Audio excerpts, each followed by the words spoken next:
അനുജ സ്വീഡനിലെ സാമൂഹ്യ പ്രവർത്തക അതുപോലെ തന്നെ പരിസ്ഥിതി പ്രവർത്തകയാണ് ഗ്രേറ്റ തുംബ എന്ന് പറയുന്ന ആള്. നമുക്ക് പരിചിതമായ ഒരാൾ തന്നെയാണെന്ന് പറയാം. അതായത് അന്താരാഷ്ട്ര വാർത്തകൾ നിരീക്ഷിക്കുന്ന ആൾക്ക് പെട്ടെന്ന് മനസ്സിലാവുക അവർ എന്താണ് നടത്തുന്നത്, അവരുടെ ലക്ഷ്യം എന്താണ്, അവരുടെ ലക്ഷ്യങ്ങൾ എന്താണെന്ന് നമുക്ക് വൃത്തിയായിട്ട് മനസ്സിലാവും.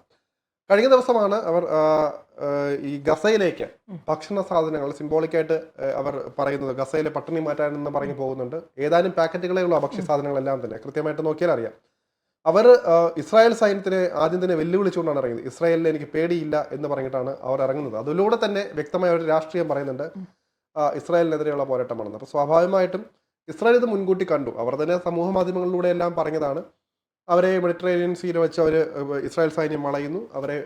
പക്ഷേ ഇവിടുത്തെ മാധ്യമങ്ങളെല്ലാം പറഞ്ഞത് ഇസ്രായേൽ അവരെ കീഴ്പ്പെടുത്തി, അവരെ വലയ്ക്കുന്നു, അവരുടെ അവരുടെ കീഴ്പ്പെടുത്തി കളഞ്ഞു, അങ്ങനെയുള്ള രീതിയിൽ വലിയ രീതിയിൽ ഇസ്രായേലിനെതിരെ അവിടെയും ഒരു നമ്മുടെ മാധ്യമങ്ങളൊരു അജണ്ട ഉണ്ടല്ലോ, അങ്ങനെയുള്ള രീതിയിൽ കൊണ്ടുവരുന്നുണ്ട്.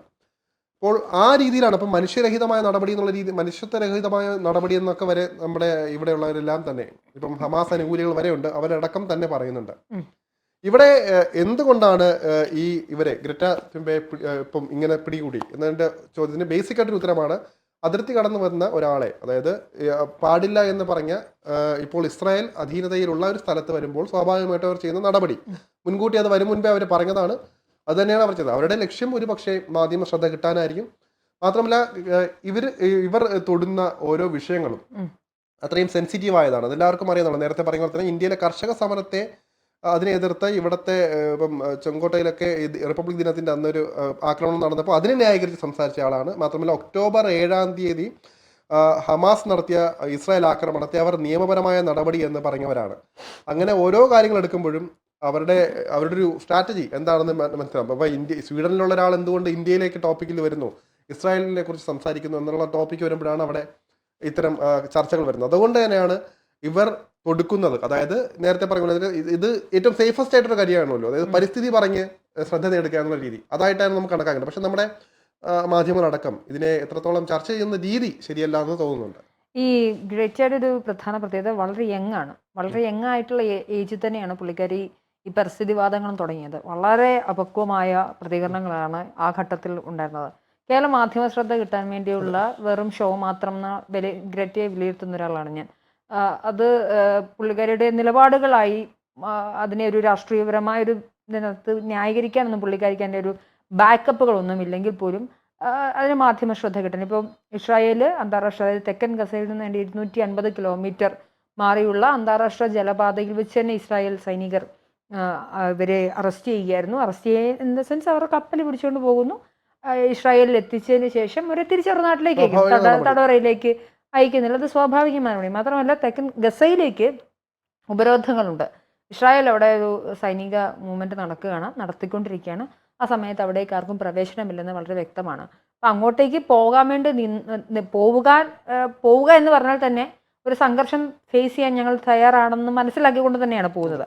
അപ്പം ഞാൻ ഗ്രേറ്റയുടെ ഇൻസ്റ്റഗ്രാം അക്കൗണ്ട് തുടങ്ങി. ഏകദേശം 14 കോടിയോളം ആളുകൾ ഫോളോ ചെയ്യുന്ന ഇൻസ്റ്റ അക്കൗണ്ടിൽ ഈ ഇസ്രായേൽ സൈന്യം ഞങ്ങളെ തടഞ്ഞു വെച്ചിരിക്കുകയാണെന്നും ലോകത്താകമാനം ഞങ്ങളെ ഫോളോ ചെയ്യുന്ന ആളുകളും സഖാക്കന്മാരുമൊക്കെ ഞങ്ങളോട് സ്വീഡിഷ് ഗവൺമെൻറ്റിന് മാക്സിമം പ്രഷർ ചെലുത്തി ഞങ്ങളെ ഇവിടുന്ന് വിടാനായിട്ടുള്ള കാര്യങ്ങൾ ചെയ്യണമെന്നാണ് ഗ്രേറ്റ ആവശ്യപ്പെടുന്നത്.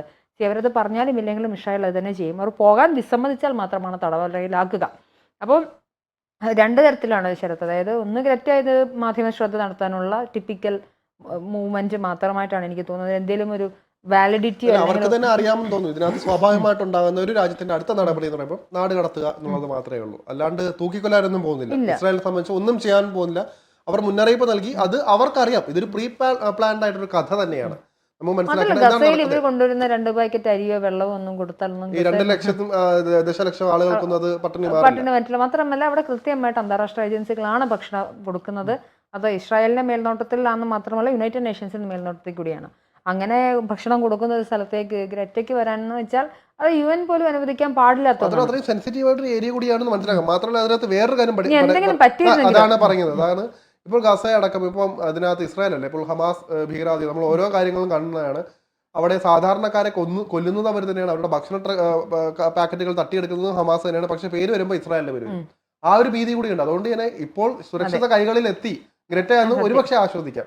ആ രീതിയിലാണ് നമ്മൾ കാണുന്നത്. അല്ലാണ്ട് ഇപ്പോൾ ഒരു അപകടം പറ്റിക്കഴിഞ്ഞാൽ ഉത്തരവാദിത്വം സ്വാഭാവികമായിട്ട് അവരുടെ ടെറിട്ടറിയിൽ ഉള്ളത് കൊണ്ട് തന്നെ ഇസ്രായേൽ അതിന് മറുപടി കൊടുക്കേണ്ടി വരും. അപ്പോൾ സ്വാഭാവികമായിട്ടും അവർ ചെയ്ത കാര്യം സ്വാഭാവികമായിട്ടുള്ള നടപടിയാണ്. അവർ വലിയ രീതിയിലൊന്നും ഇല്ലാണ്ട് അവർ തന്നെ പറഞ്ഞിട്ടുണ്ട് നാട് കടത്തും അധികം വൈകാതെ. പക്ഷെ അവിടെ ഇനി അടുത്ത അനാവശ്യ ഷോവെല്ലാം കാണിച്ചാൽ അത് ഗ്രറ്റയ്ക്ക് ചിലപ്പോൾ തിരിച്ചടി അയക്കും. അതാണ് നോക്കേണ്ടത്. നമ്മളിപ്പം നിഷ്പക്ഷരായിട്ടുള്ള ആളുകൾ ശ്രദ്ധിക്കേണ്ട ഒരു കാര്യം, ഗ്രറ്റയുടെ ചരിത്രം കൂടി പരിശോധിക്കാൻ പോവുക. അവർ ഖലിസ്ഥാനെ അടക്കം അനുകൂലിക്കുന്നവരാണെന്ന് കൃത്യമായിട്ട് തെളിവുള്ളതാണ്. ഏതൊക്കെ വിഷയങ്ങൾ അഭിപ്രായം പറഞ്ഞിട്ടുണ്ടോ അതെല്ലാം മാധ്യമ ശ്രദ്ധ എവിടെയാണ് ഭൂരിപക്ഷം ഉള്ളത് ആ ഭൂരിപക്ഷത്തെ നോക്കി അഭിപ്രായം പറയുന്ന ഒരാളാണ്. ഒരുപാട് അപക്വമായ കാര്യങ്ങൾ മാത്രം പറയുന്ന ഒരു ആക്ടിവിസ്റ്റാണ്. അവർ വളരെ യങ് ആയതുകൊണ്ടാണ് അവർക്ക് ആ ചെറിയ പ്രായത്തിൽ തന്നെ അപ്രിസിയേഷൻ അല്ലെങ്കിൽ ലോകം ഒന്ന് ശ്രദ്ധിക്കപ്പെടുന്നത്.